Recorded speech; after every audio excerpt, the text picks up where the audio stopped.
언약과 율법으로 세워가는 하나님 나라의 얘기, 저자 김태인 목사입니다. 다섯 번째 전하는 이 얘기는 예수 그리스도의 초림의 목적에 대해 이번 주와 다음 주에 말씀드리겠습니다. 먼저 성경 말씀을 보겠습니다. 성경 말씀은 요한 1서 3장 4절 말씀이 되겠습니다. 제가 봉독해 올리겠습니다. 죄를 짓는 자마다 불법을 행하나니 죄는 불법이라. 죄를 짓는 자마다 불법을 행하나니 죄는 불법이라. 개역 개정에서는 이렇게 기록하고 있지만 김제ing서 흠정업에서는 누구든지 죄를 범하는 자는 율법도 범하나니 죄는 율법을 범하는 것이니라. 그러니까 다시 말해서 죄를 짓는다는 것이 율법을 범하는 것이 죄를 짓는 것이라고 이렇게 설명하고 있습니다. 이 말씀에 근거해서 우리가 예수 그리스도의 그 초림의 목적에 대해서 세 번을 전하겠는데, 오늘은 첫 번째와 두 번째 말씀을 전하도록 하겠습니다. 예수 그리스도의 초림의 첫 번째 목적은 첫 언약, 즉 언약과 율법을 파기한 죄, 언약과 율법을 파기한 것이 원죄라는 사실을 웨스트민스터 신앙고백서나 벌코프 조직 신학에서 전하고 있는데, 사실 우리가 원죄하면은 아담과 하와가 하나님의 말씀에 불순종했다고라는 데 그치고 있어요. 사실은 우리의 원죄는 하나님께서 아담과 하와와 언약을 세우고 율법을 주셨는데 그 율법을 파괴한 것이 원죄라는 사실을 모르고 있습니다. 그러다 보니까 우리가 언약 신약에서 언약만 있지 율법이 함께 있다는 사실을 많이 놓치고 있었죠. 그래서 히브리서 9장 15절에 보면은 그는 새 언약의 중보자시니, 그는 여기서는 예수 그리스도를 말합니다. 이는 첫 언약 때에 범한 죄, 첫 언약죄에 범한 죄를 말하고 있죠. 이 죄는 아담의 에덴 동산에서 언약과 율법을 파괴한 죄를 말하고 있습니다. 그러니까 첫 언약 때에 범한 죄에서 속량하려고 죽으사 부르심을 입은 자로 하여금 영원한 기업의 약속을 얻게 하려 하십니다. 분명히 히브리서 기자는 새 언약의 중보자인 예수 그리스도께서 첫 언약 때에 범한 죄에서 속량하려고 죽으심을 받는다라고 이렇게 기록하고 있습니다. 그럼 첫 언약은 바로 에덴 동산에서 하나님과 아담 사이에, 하나님과 아담 사이에 세운 언약과 율법을 파괴한 죄를 두고 말하고 있음을 우리는 알 수 있습니다. 그리고 히브리서 10장 12절 말씀에서도 오직 그리스도는 죄를 위하여 한 영원한 제사를 드리고 하나님의 우편에 앉으사, 우리는 이 죄에 대해서 레위기의 번제나 화목제, 속건제, 제사법에서 나오는 죄를 대속해 주는 것으로 이해를 하고 있는데, 사실 히브리서 10장 12절에 오직 그리스도는 죄를 위하여, 이 말씀은 언약과 율법을 파괴한 에덴 동산에 첫 언약의 그 죄를 말하고 있음을 알 수가 있습니다. 그렇게 이해가 되어야만이 히브리서 9장 15절의 말씀이 첫 언약 때에 범한 죄라는 것을 우리가 통일성 있게 이해를 할 수가 있습니다. 그래서 요한 1서 2장 2절에서는 그는 우리 죄를 위한 화목 제물이니 우리를 위한 뿐만 아니요 온 세상의 죄를 위하심이라. 바로 이제 우리 죄를 위한, 하여튼 이 원죄에서부터 시작한다는 것을 우리는 잘 이해를 해야 됩니다. 그래서 예수 그리스도께서 이 땅에 오신 첫 번째 목적은 첫 언약과 모든 언약 때에 율법을 파괴한 죄를 영원히 대속해 주시기 위해서 오셨다는 것입니다. 그래서 성경은 언약과 율법을 파괴한 죄에 대해서 이렇게 기록하고 있는데, 호세아서 4장 6절 말씀에 우리가 이 말씀을 익히 잘 기억하고 있는 말씀이죠. 내 백성이 지식이 없으므로, 이 지식은 율법을 말합니다. 지식이 없으므로 망하는도다. 내가 지식을 버렸으니, 율법과 계명과 율례와 도덕을 버렸으니 나도 너를 버려 내 제사장이 되지 못하게 할 것이요. 제사장이 되지 못하게 하겠다는 것은 출애굽기 19장 말씀에 근거해서 하는 말씀입니다. 또 내가 내 하나님의 율법을 잊었으니, 율법은 지식이죠. 그래서 지식을 버렸다, 율법을 잊었다는 것을 병행해서 기록하고 있는 것을 볼 수가 있습니다. 나도 내 자녀들을 잊어버리라. 바로 이스라엘 제사장들을 잊어버린 것이죠. 그것은 이미 출애굽기와 신명기에 익히 기록되어 있는 말씀들입니다. 그래서 호세아서 6장 6절에서도 나는 인애를 원하고 제사를 원치 아니하며 번제보다 하나님을 아는 지식을 원하노라. 나는 인애를 원하고 제사를 원치 않는다는 거죠. 너희들이 죄를 지은 것을 용서해주고 사랑해주고 제사를 지내주고 용서해, 이거보다도 번제 드리는 것보다 하나님을 아는 지식, 율법을 언약을 세울 때 주신 그 율법을 알고 그것을 지키는 것을 원한다고 기록하고 있습니다. 그래서 결과적으로 호세아서 6장 7절 말씀에 그들은 이스라엘의 모든 백성과 함께 아담과 하와를 두고 얘기를 하죠. 호세아서 6장 7절 말씀에 그들은 아담처럼 언약을 어기고 거기서 나를 반역하였느니라. 이스라엘 백성을 두고 말합니다. 또 여호수아서 7장 11절 말씀에서도 이스라엘이 범죄하여 내가 그들에게 명령한 나의 언약을 어겼으며 또한 그들이 온전히 바친 물건을 가져가고 도둑질하여 속이고 그것을 그들의 물건들 가운데 두었느니라. 항상 하나님께서는 이스라엘 백성과 모든 백성들에게 언약을 세우고 율법을 주신다는 것을 우리는 기억해야 됩니다. 이사야서 24장 5절 말씀에서도 땅이 또한 그 주민 아래서 더럽게 되었으니 이는 그들이 율법을 범하며 율례를 어기며 영원한 언약을 깨뜨리니라. 율법을 범하고 율례를 어김으로 영원한 언약을 깨뜨린 결과가 더럽게 되었다는 겁니다. 이스라엘 백성들이.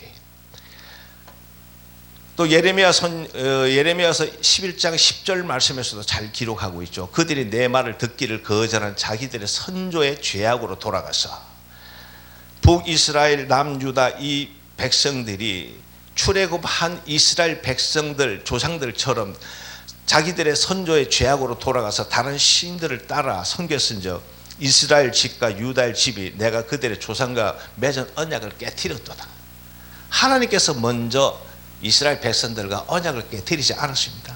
남유다와 북이스라엘이 항상 하나님께 세운 언약을 깨뜨렸다는 것을 하나님께서 주장하고 있습니다.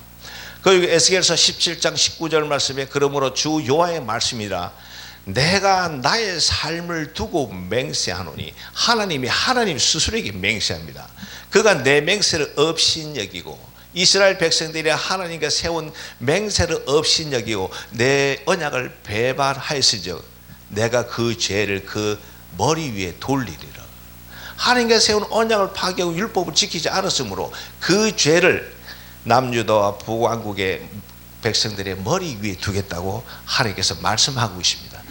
다시 말해서 죄의 대가를 꼭 치르게 하겠다는 것이죠. 이님이 이것은 출애굽기와 신명기의 설교에서 기록되어 있는 내용들입니다. 그래서 사도 요한은 우리가 앞서 읽어드린 요한 1서 3장 4절의 말씀처럼 죄를 짓는 자마다 불법을 행하나니 죄는 불법이라. 불법이라는 것은 율법을 지키지 않은 것을 불법이라고 기록하고 있습니다. 이 말씀 한 절이 신구약의 모든 언약과 율법을 파괴한 죄를 한 절로 우리가 기록하고 있다고 봐도 과언이 아닐 정도입니다. 그래서 예수 그리스도의 초림의 첫 번째 목적은 아담을 비롯해서 인류의 죄를 영원히 대속해 주시고 원죄에서 영원히 구원해 주시기 위해서 오셨다는 것입니다. 그러므로 언약과 율법을 파괴한 원죄에서의 구원은 하나님의 전적인 은혜이며 절대적인 주권에 의한 발로였다고 우리는 말할 수 있습니다. 여기에는 인간의 어떠한 공로도 원치 않습니다. 오로지 하나님의 은혜만을 요구하고 있습니다. 이 말씀을 잘 이해를 하셔야 됩니다. 이러한 사실을 두고 남포교회 박영선 목사님은 즉각적 구원, 즉 구원의 즉각성이라고 표현하고 있으며 신학적으로 전적인 하나님의 은혜이며 이신칭의 이신등이라고 말할 수 있겠죠. 바울이 말하는 믿음으로 구원받았다는 것을 두고 두고 하는 말이기도 합니다. 이를 두고 이제 구약의 이스라엘의 출애굽의 역사에서 비추어 본다면은 십자가 사건은 6월절 어린 양의 예표가 되겠으며 신약에서는 실상이 됩니다. 또 또 출애굽의 어린 양의 유월절과 인류의 죄를 대속하기 위한 유월절 어린 양의 십자가 사건은 전적인 하나님의 은혜임에 이 은혜에 의해서 우리가 의롭다함을 받은 것입니다. 이 의로움은 나의 행함이 아닌 예수 그리스도를 향한 전적인 나의 믿음에 의해서 얻어지는 것이라는 것이죠. 그래서 이 내용은 오직 믿음으로 구원받는다고 주장하는 측과 또 믿음과 행함으로 구원을 받는 측의 합의를 이루는 부분이기도 합니다. 지금까지 믿음으로 구원을 받는다, 믿음과 행함으로 구원을 받는다, 이 양측이 이 기독교의 2000년 역사와 개혁교의 500년 역사에서 팽팽하게 대립을 이루고 있습니다. 그런데 이 구원에 대해서 양측 모두가 이해하지 못하는 부분이 있습니다. 그 이해하지 못하는 부분들에서 대립의 그 관계가 이루어지고 있다는 것이죠. 그래서 이 얘기에 대해서는 앞으로 상세히 조목조목 말씀을 드리도록 하겠습니다. 그리고 성령 사역의 측면에서 볼 때도 기사와 이적과 표적이 가장 많이 일어나는 때입니다. 출애굽과 예수 그리스도의 공생애와 초대교회의 예에서 살펴보면 이해가 잘 될 것입니다. 출애굽과 또 예수님의 그 공생의 기간, 이에 대해서도 앞으로 설명을 자세히 드리겠습니다. 그리고 신앙적으로 볼 때 오직 예수, 보혈, 십자가, 주여 믿습니다 하는 분들이 6월절에 대부분 머물고 있습니다. 욱하고 오해 없으시기를 바랍니다. 이에 대해서도 앞으로 자세히 말씀을 드리겠습니다. 그래서 예수 그리스도의 초림의 그 목적, 첫 번째 목적은 인류가 아담으로부터 물려받은 언약과 율법을 파괴한 원죄를 영원히 대속해 주시기 위해 오셨다는 것이며, 이 대속의 은혜는 영원히 믿음으로 구원받는다는 것입니다. 절대 율법의 행함이 아니라는 것입니다. 그럼 두 번째로 예수 그리스도의 초림의 두 번째 목적에 대해서 말씀을 드리겠습니다. 두 번째 목적은 파기된 언약과 율법을 새 언약과 율법으로 회복하기 위해서 오셨다. 사실 그 현대식이나 기독교 2000년 신학에서 새 언약, 옛 언약에서 새 언약으로 회복은 있었지만은 그 율법이 그 새 언약에 의해서 회복됐다는 이 신학은 사실 전무합니다. 그래서 예수 그리스도 오셔서 첫 번째 오신 목적이 언약과 율법을 파괴한 죄를 대속해 주시기 위해서 오셨다면은 두 번째 목적은 언약과 율법을 새 언약과 새 율법을 회복하기 위해서 오셨다는 것입니다. 여기에 대한 그 말씀적 근거를 좀 보겠습니다. 예레미야서 31장 31절에서 34절 말씀을 보면은 여호와의 말씀이라 보라 날이 이르리니 내가 이스라엘 집과 유다 집에 새 언약을 맺으리라. 분명히 새 언약을 맺으리라고 기록하고 있습니다. 32절에 이 언약은 내가 그들의 조상들의 손을 잡고 애굽 땅에서 인도하여 내던 날에 맺은 것과 같지 아니할 것은 내가 그들의 남편이 되었어도 그들이 내 언약을 깨뜨렸습니다. 여호와의 말씀이라. 그러나 그날 후에 내가 이스라엘 집과 맺은 언약은 이러하니, 잘 이해를 하셔야 됩니다. 곧 내가 나의 법을 그들의 속에 두며, 그냥 언약만 맺지 않았어요. 나의 법을 그들의 속에 두며, 이 법은 율법을 말합니다. 그들의 마음에 기록하며 돌판에 새긴 것과 가슴판에 새긴 것을 말합니다. 나는 그들의 하나님이 되고 그들은 내 백성이 될 것이라. 여호와의 말씀이라. 예레미야 선지자가 분명히 기록하고 있습니다. 그냥 새 언약만 맺은 게 아닙니다. 새 언약만 세우는 것이 아닙니다. 나의 법을, 나의 율법을 그들의 속에 두고 그들의 마음에 기록하여 그들의 하나님이 되겠다는 것이죠. 그렇기 때문에 이스라엘 백성과 우리들 마음에 하나님의 율법과 규례와 율로의 도덕이, 이 법이 없으면 우리는 하나님의 백성이 되지, 하나님의 백성이 아니라는 것이죠. 하나님과 언약을 맺은 백성이 아니라는 사실을 분명히 전제하고 있습니다. 예레미야 기자는.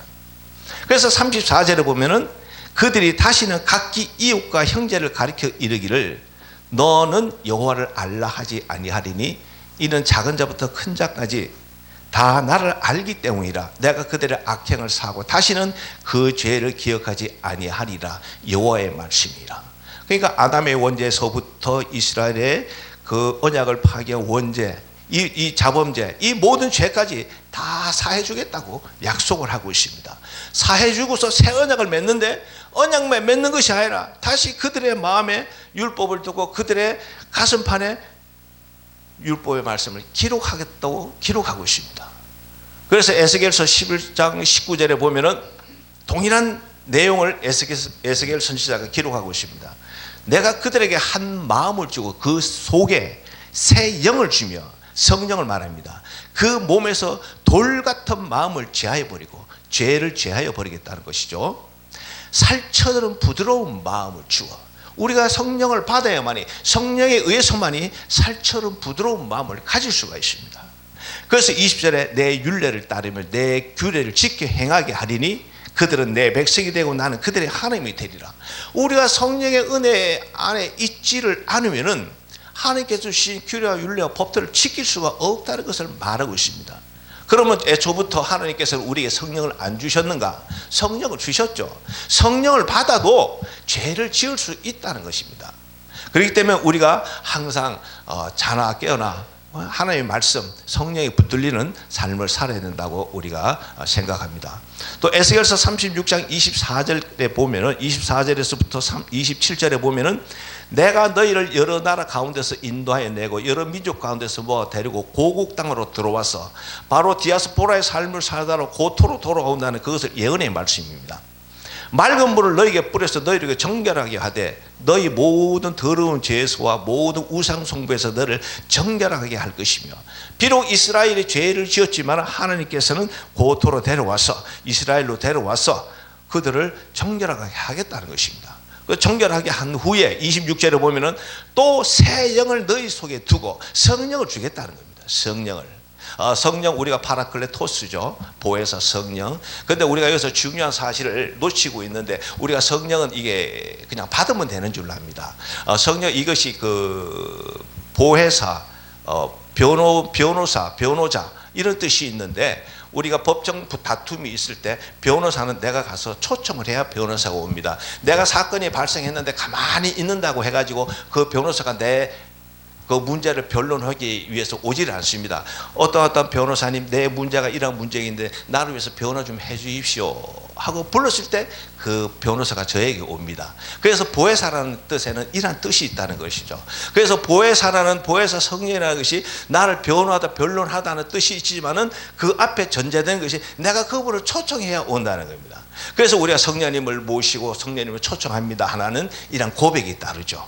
그래서 성령을 내가 모셨을 때 그 영을 너에게 두고 내 율례를 행하게 하더니 너희가 내 규례를 지켜 행할지니라. 성령님이 오시면 우리가 이 모든 육신이 연약해서 지킬 수 없는 법들을 성령 하나님의 능력에 의해서 지킬 수가 있죠. 담대해지죠. 여러분도 이러한 체험을 많이 했을 줄 믿습니다.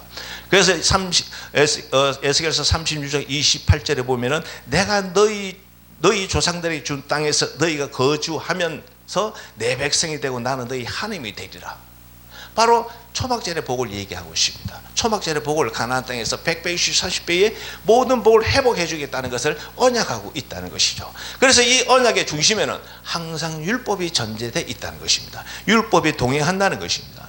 또 이러한 사실을 두고 이사야서 59장 21절 말씀에서 이사야 선지자는 여호와께서 이르시되 내가 그들과 세운 나의 언약이 이러하니 곧 내 위에 있는 나의 영과 내 위에 있는 나의 영과 내 입에 둔 나의 말이, 율법의 말씀이 이제부터 영원토록 내 입에서와 내 후손의 입에서와 내 후손의 후손의 입에서 떠나지 아니하리라. 여호와의 말씀이라. 성령이 임하면 나뿐만 아니라 나의 후손, 자자, 손손 그 성령이 떠나지 않고 그 성령이 나와 함께 임하면서 그 규례와 율례와 법들을 지켜서 가나안 땅에 100배, 60배, 30배 복을 받으면서 이 땅에서의 종말론적 삶, 즉 천국을 바라보는 그 삶을 살게 해줬다는 것입니다. 그리고 요엘서 2장 28절 말씀에 보면은 그 후에 내가 내 영을 만민에게 부어주리니 너희 자녀들이 장래 일을 말할 것이며 너희 늙이는 꿈을 꾸며 너희 젊은이 이상을 볼 것이며 그때 내가 또 내 영을, 하나님의 성령을 남종과 여종에 부어줄 것이며 이렇게 기록하고 있습니다. 그리고 마태복음 5장 17절 말씀에서 내가 율법이나 선지자를 폐하러 온 줄로 생각하지 말라. 지금 우리가 구약의 말씀을 비추어 봤을 때 예수님이 오신 목적이 율법이나 선지자를 폐하러 왔습니까? 절대 아니죠. 폐하러 온 것이 아니라 완전케 하기 위해서 오셨다는 것이죠. 즉 이스라엘 백성들이 언약과 율법을 파괴한 그 모든 율법과 언약을 다시 회복해서 완전하게 하기 위해서 예수께서 오셨다는 것을 마태복음 5장 17절에서는 분명 구약의 말씀에 근거해서 예수님께서 말씀하고 있다는 사실입니다. 그래서 우리가 잘 알고 있다시피 히브리서 8장 이후의 말씀은 바로 예레미야 31장 31절 말씀을 그대로 히브리서 기자가 인용한 말씀입니다. 제가 읽어드리겠습니다. 히브리서 8장 8절 이후 말씀입니다. 그들의 잘못을 지적하여 말씀하시되 주께서 이르시되 볼지어다 날이 이르니 내가 이스라엘 집과 유다 집과 더불어 새 언약을 맺으리니 남한국과 북한국을 두고 얘기하는 것이죠. 또 주께서 이르기를 이 언약은 내가 그들의 열조의 손을 잡고 애굽 땅에서 인도하여 내던 날에 그들과 맺은 언약과 같지 아니하도다. 그들은 내 언약 안에 머물지 있지 아니하므로 내가 그들을 돌보지 아니하였노라. 또 주께서 이르시되 그날 후에 내가 이스라엘 집과 맺은 언약은 이것이니 내 법을 그들의 생각에 두고 그들의 마음에 이것을 기록하리라. 나는 그들에게 하나님이 되고 그들은 내게 백성이 되리라. 예레미야 31장 말씀을 두고 기록하고 있습니다. 그래서 기독교 2000년 역사에서 또 개혁교 500년 역사에서 새 언약이라는 말은 했지만은 이 새 언약에는 왜 규례와 율례와 법도인 하늘의 하나님의 법인 율법의 말씀이 있었다는 것을 왜 애써 외면했을까라고 저는 강하게 문제 제기를 합니다. 저보다도 월등히 똑똑하고 그야말로 진짜 세상을 좌지우지할 수 있는 그 학자들이 왜 이런 말씀들을 구약과 신약의 말씀에서 통일성있게 보지를 않고 왜 외면했을까? 아니면 왜 놓치고 있을까? 왜 못 봤을까? 저는 강하게 문제 제기를 하는 겁니다. 학자들의 논의에 따라 율법이 분류되어야 하겠지만 포괄적인 의미에서 하나님의 모든 말씀은 율법의 의미가 있으며 세상의 모든 법도 율법의 의미가 있습니다. 그리고 모든 인간은 율법을 떠나서 살 수 없는 존재입니다. 우리가 지하철을 타든 차를 운전하는 버스를 타든 어떤 룰에 의해서 다 사용하게 되어 있습니다. 가장 간단한 예로 횡단보도를 건널 때에도 파란불이 켜져야지 건너야지 내가 그 법으로부터 보호를 받고 그 법을 내가 통치하고 다스립니다. 그럴 때인데 그 법에서 보호를 받으면서 복을 받아 누리게 되는 거죠. 행복하게 되는 것이죠. 기독교가 왜 세상의 근심거리가 되었는가? 왜 소금과 빛의 사명을 감당하지 못했나? 하나님의 율법 중에서 10계명이라도 온전히 가르치고 지켰더라면, 세상의 도덕과 율례 법이라도 제대로 가르치고 지켰더라면 우리의 현실이, 서구 신학의 현실이 이렇게까지는 되지 않았을 것입니다. 새 언약의 중보자이신 예수 그리스도에게만 머물지 말아야 합니다. 이 말씀을 잘 이해를 하셔야 됩니다. 예수 그리스도에 머물면 안 됩니다. 하나님께서 예수 그리스도를 보낸 목적이 예수 그리스도에 머물러 한 것이 아니라 예수 그리스도께서 대속해 주신 그 죄를 대속함을 받아서 아버지께로 다시 돌아오라는 뜻에서 아버지는 아들을 보낸 겁니다. 희생제물을, 화목제물을 보내준 것은 희생제물, 화목제물, 번제단의 십자가 밑에서 울고불고 짜고 거기서 살라고 한 것이 아니라 거기서 죄를 회개하고 사함을 받아서 빨리 아버지께 돌아오라고 번제물을 바치게 하고 예수 그대로서 보낸 것이라는 거예요. 그런데 우리 신학을 한번 보자는 것이죠. 오직 예수 주여 주여 머물고 있지 않느냐. 그런 자들에게 율법의 말씀을 제시를 하면은 이상하게 봅니다. 실상 그들이 이상한데, 우리의 신앙의 목적은 새 언약의 중보자이신 예수 그리스도께 회복하신 언약과 율법의 말씀을 준행하여 하나님 아버지께서 아들을 이 땅에 보내신 목적에 걸맞는 삶을 사는 것입니다. 이는 가나안 땅의 복을 받아 누리는 것이죠. 그러므로 이 땅 가나안 땅은 우리가 천국의 모형이라고 말합니다. 예수 그리스도의 첫 번째 목적에서, 소림의 첫 번째 목적에서 애굽의 유월절 어린 양이 십자가 대속의 어린 양인 예수 그리스도를 예표했다면은, 예수 그리스도의 초림의 두 번째 목적에서 이스라엘의 하나님으로부터 신에서 언약을 세우고 율법을 받는 것은 신약에서 오순절 성령 강림을 통하여 파기된 언약과 율법의 회복을 예표하는 것입니다. 그런데 실로 안타까운 것은 앞전에서도 읽은 말씀입니다만은 요엘서 2장 말씀이죠. 요엘서 2장 말씀. 사도행전 2장에서는 사도 누가가 요엘서 2장 말씀을 인용함으로 인해서 예수 그리스도의 십자가의 대속의 은혜로 회복된 언약과 율법의 말씀은 고린도전서 12장, 13장, 14장 은사장에 가려지게 됩니다. 은사장으로. 이는 실로 가스방뿐 현실입니다. 이것이 기독교 2000년 역사, 개혁교 500년 역사에서 계속되었던 것이죠. 제가 오순절 계통 그 계열을 탓하는 것이 아닙니다. 오순절의 은사에 의해서 이 율법은 언약은 그냥 묻혀버린 거예요. 학자와 목회자들이 구약과 신약의 그 언약과 율법의 말씀을 통일성 있게 보지 못했기 때문에 이러한 비극적인 참사가 일어났던 것입니다. 더 비극적인 것은 이사야서 6장 말씀에서 하나님께서 기록하고 있습니다. 내가 그들의 눈과 귀와 입과 마음을 다 가렸다고. 율법의 말씀을 보지 못하게 가렸다고. 그래서 혹자들은 그럽니다. 마지막 복음은 이 율법이라고.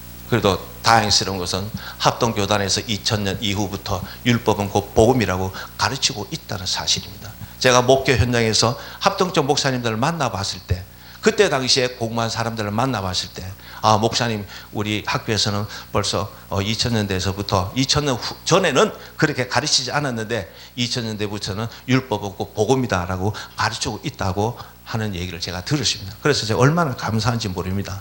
그리고 지금 교회마다 십계명 회복 운동이 일어나고 있습니다. 미세하지만은, 작은 구름이지만은 그 구름이 맑은 하늘에 떠 있죠. 오늘은 예수 그리스도의 초림의 첫 번째, 두 번째 목적에 대해서 말씀을 드리겠습니다. 다음에는 예수 그리스도의 초림의 세 번째에 대해서 다음 주와 또 다음 주에 말씀드리도록 하겠습니다. 감사합니다.